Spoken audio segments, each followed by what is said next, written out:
Paddington is a 2015 family film directed by Paul King and stars Hugh Bonneville, Sally Hawkins, Nicole Kidman as the villain, Pete Capaldi, I'm sorry if I mispronounced your name, sir, and Ben Whishaw, who's known for Q, but is the titular character himself, Paddington, the lovable bear that just wants marmalade and to find his place in the world. A young Peruvian bear travels to London in search of a home. Finding himself lost and alone at Paddington Station, he meets the kindly Brown family who offer him a temporary haven. I didn't hear much about this film back when it first came out. Paddington was not a character that I grew up reading the books of or watching the shows of.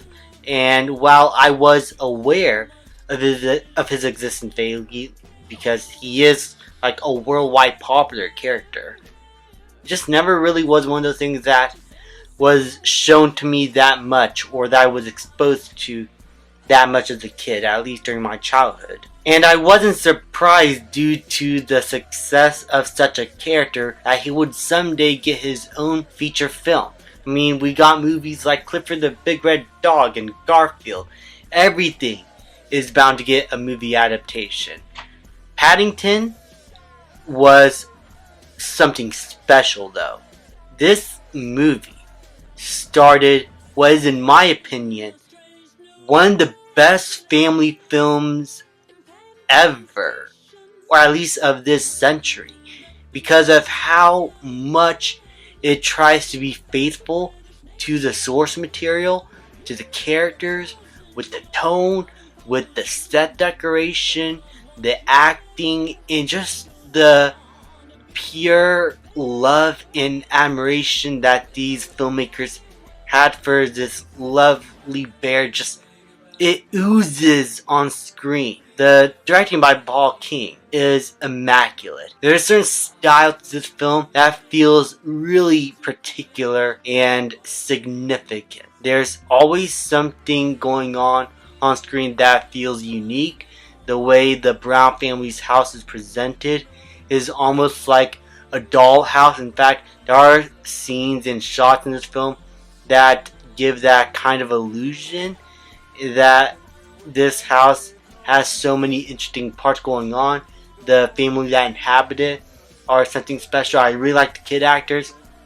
And Hugh Bonneville as the father figure who is learning to warm up to Paddington.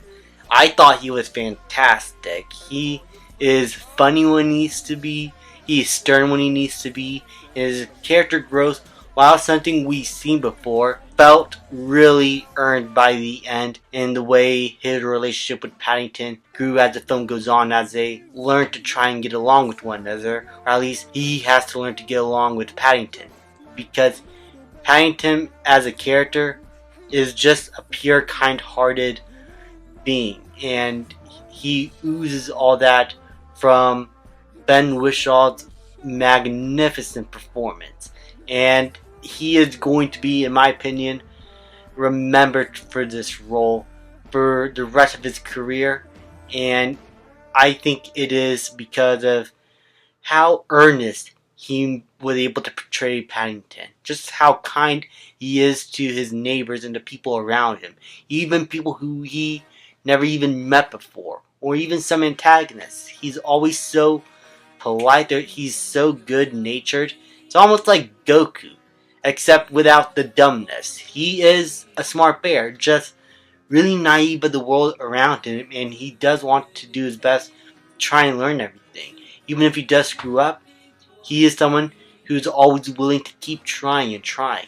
And I feel like that is a role model for kids that is going to help them grow up and keep pushing them forward for whatever future endeavors they want, and to just be themselves, be kind.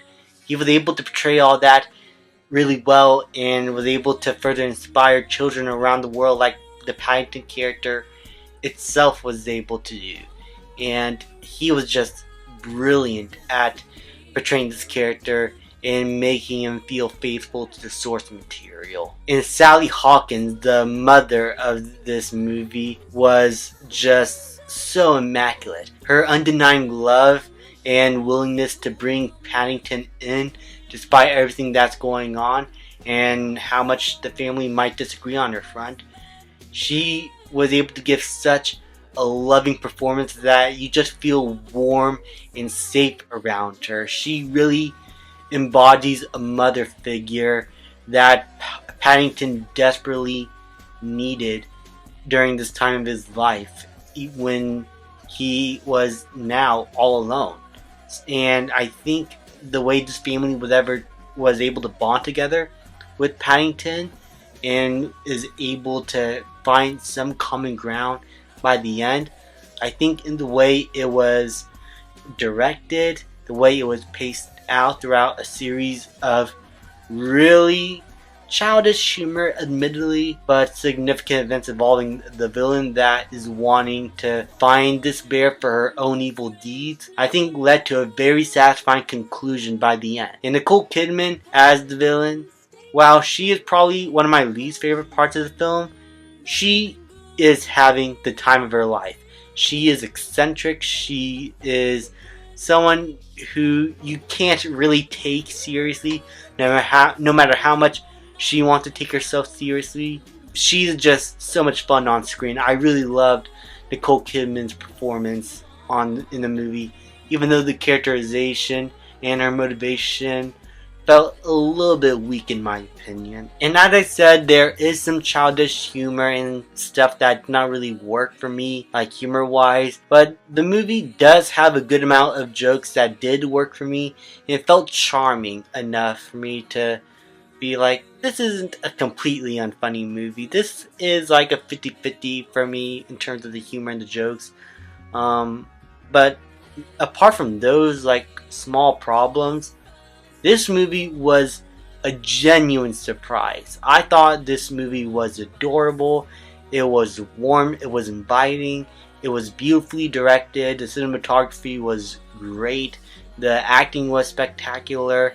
And it just felt like the perfect adaptation of a family kid's character. And that is a rarity. When you have movies like Garfield or Clifford the Big Red Dog out there that really bastardize the characters they are trying to adapt, this one felt true to the source material and felt like it was made with passion and love. And for that, I'm going to give Paddington an A-. Thank you guys so much for watching. Please leave a like, subscribe, comment, and I'll see you guys next time.